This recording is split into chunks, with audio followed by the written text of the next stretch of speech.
Over 6 billion attachments will be sent today by email, filling your inbox with a lot of stuff. And there's nothing you can do about it. My name is Elliot, and I know there's a better way. Let me introduce you to Cloudless, the easiest way to move content out of your inbox into the cloud applications that you really love. So today, Cloudless is a really easy-to-use Chrome extension, but will soon be available for Firefox, Safari, as well as Outlook. Getting started with Cloudless is really simple. Connect your email, connect your favorite cloud applications, and you're ready to go. So Gmail does a pretty good job of allowing you to view and download your files, but wouldn't it be super awesome if you could one-click move that stuff over to your Dropbox, your Box, your Salesforce accounts? Now you can. I specify which folder I want my attachment to go to, and Cloudless instantaneously replaces the attachment with links. Look, the attachment's gone. By clicking these links, I can view and download the file directly from Dropbox, which saves me a ton of inbox space and keeps my inbox really clean.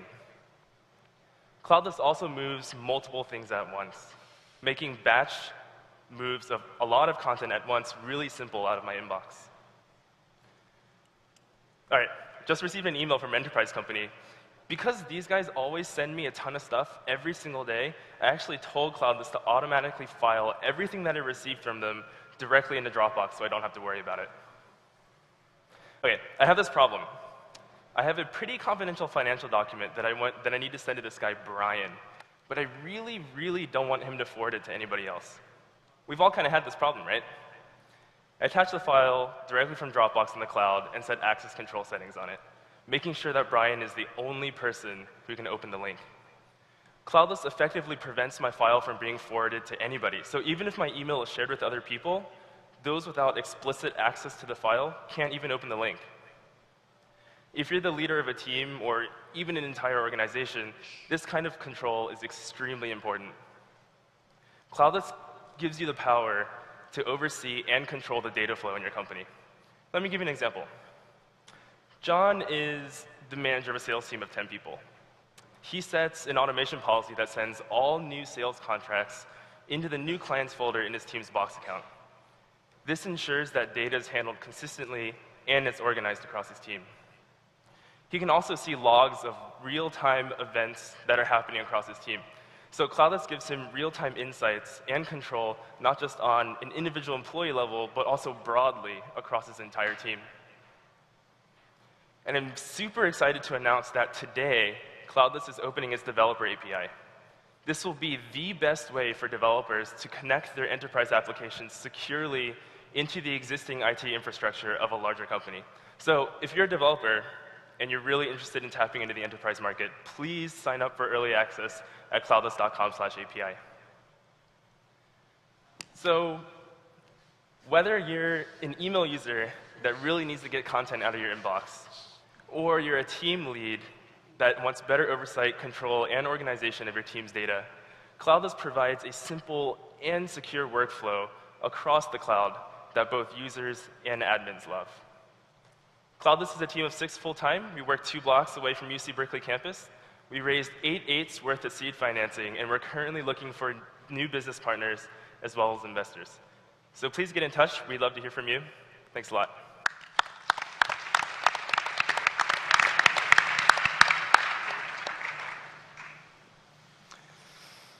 Well, I guess the first question I'd have is do I really, do I need this? I have so much storage as it is in my email accounts today. I mean, what I do love about the solution is the rules that you actually give me to take action on certain things, but I think, again, I can do a lot of that with existing products, say like IFT or something else. So what problem are you really trying to solve that isn't solved yet? Yeah, so actually storage, increased amount of storage is actually one of the big problems that businesses do have.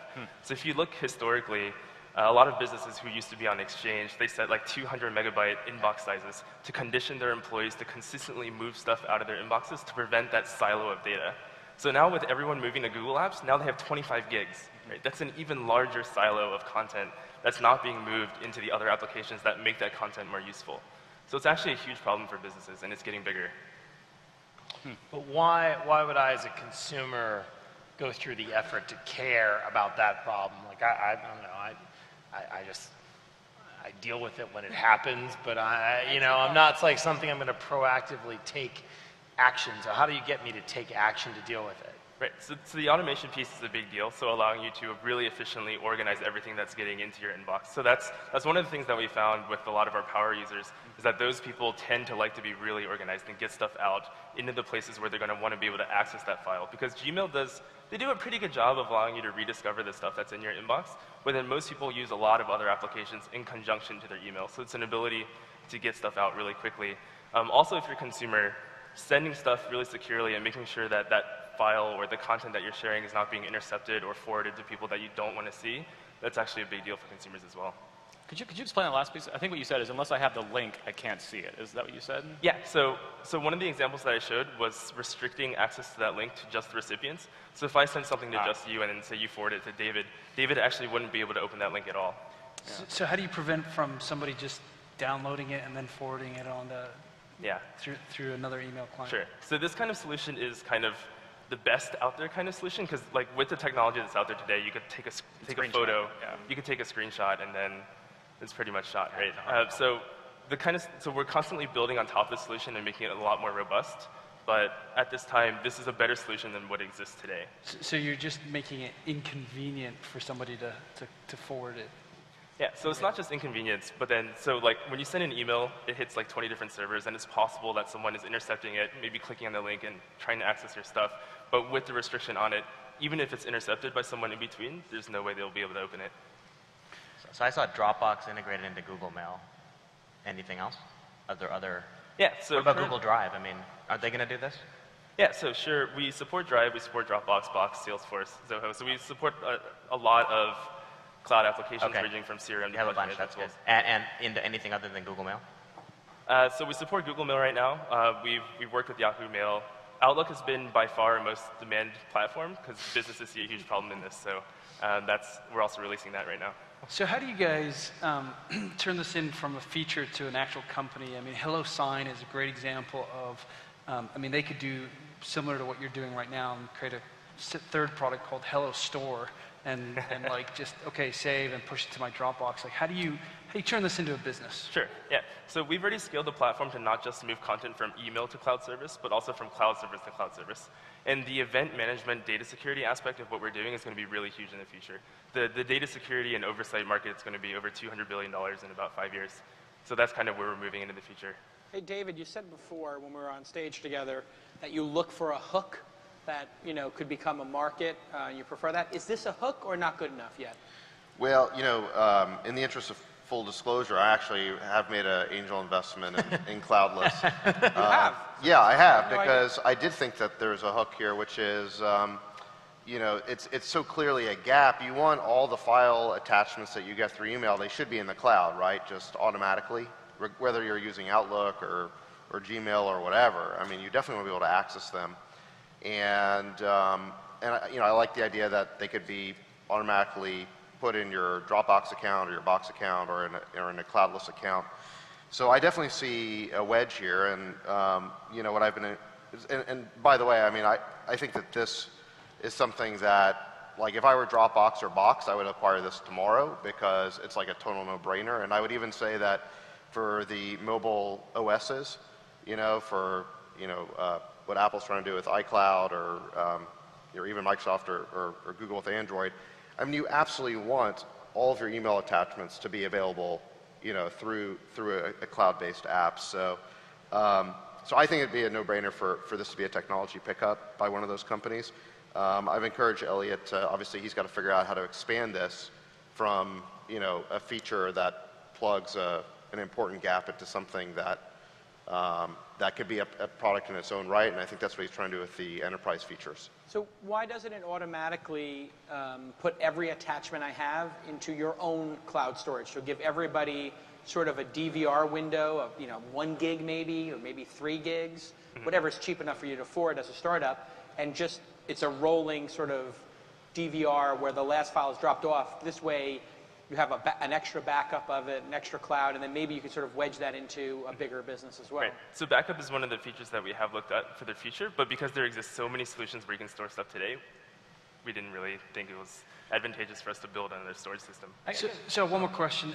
So one of the things that we've learned is that there's filers and pilers. People, I mean, and it's a very small percentage of filers, people who are very anal about like, okay, put these things in these specific folders, but the vast majority of people are just pilers. They grab it, they shove it. I mean, you look at their desktop, you know, or you look at their documents folder.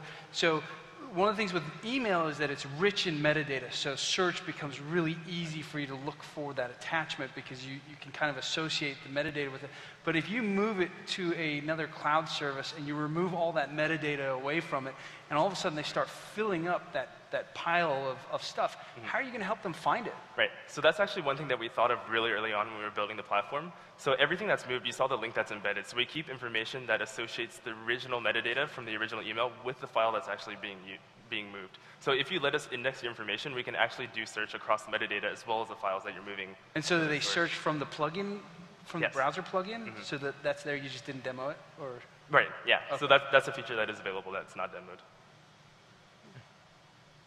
I would demo that.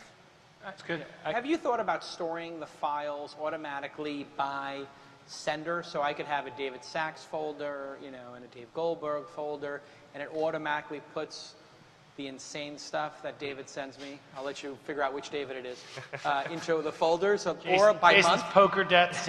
poker debt folder, IOUs piling up. Yeah, so our rules engine is pretty robust. So very broadly, you could actually say that I want to send every single attachment into an attachment folder in Dropbox. But you can also set rules. So you can set like, you can create a Poker Buddies folder and say like, David Sachs is part of that, someone else is part of that. So every attachment that you Yeah, see, I think that you have to do that for us to make it easier for us to understand. This is another one of those things where like, you're making a product that can do anything, therefore it does nothing. Like, make it do something for us. Like, I would love for it to say, this is every attachment you got from the @inside.com domain, everyone from @Fortis, or everyone from @Wilson Sonsini. Like, then I would say, oh wow, my attorneys, all the folders my attorneys ever, anything I ever got from Wilson Sonsini is in one folder, for my accountant in one folder, and then it would just kind of take another step out. So I'd encourage you when you're on this journey to keep taking steps out. No, just on that, I mean, I think photos are a lot of the things, like, if I think about the email, I mean, I really don't like it when people email me photos. I'd rather so get them, annoying. Yeah. rather get this on, but I do get a lot of photos emailed. You know, my sister-in-law sent me a photo today of my niece and stuff like that. Like, and so there is metadata attached to that photo. Like, if I could get that photo, you know, that you know it's a photo, and therefore not only did I get the photo stored in the cloud, but I'm also getting all that associated metadata, like this is your niece at the playground today, you know, and the date and all that sort of stuff attached to the photo. That would be also pretty interesting. Yeah, I guess my challenge, as I mentioned before, is just that these things are already in the cloud already. If you have a hosted Exchange or Gmail, they're already in the cloud. So I'm not really sure moving them somewhere else really helps me. What I like a lot about this is this notion of rules. And I think, to Jason's point, I think doing something like an if then that recipe box where you could actually help me pitch this as an organization thing more than a cloud storage thing, right? Because I just, if you have 25 gigs on hosted Exchange or Gmail or whatnot, this just isn't a huge issue. What would be nice to have is actually something which helps me organize that crap ton of attachments that I get every day in an interesting way. Are you guys versioning, like when a document comes and it comes from like, you know, full circle from my lawyers who've then touched it and then somebody else's lawyers have touched it? Are you guys? Yeah, so you can actually see the different versions of the files as they're getting. Yeah, that's a product. That's cool. Awesome. Well done. Thank you. Next up.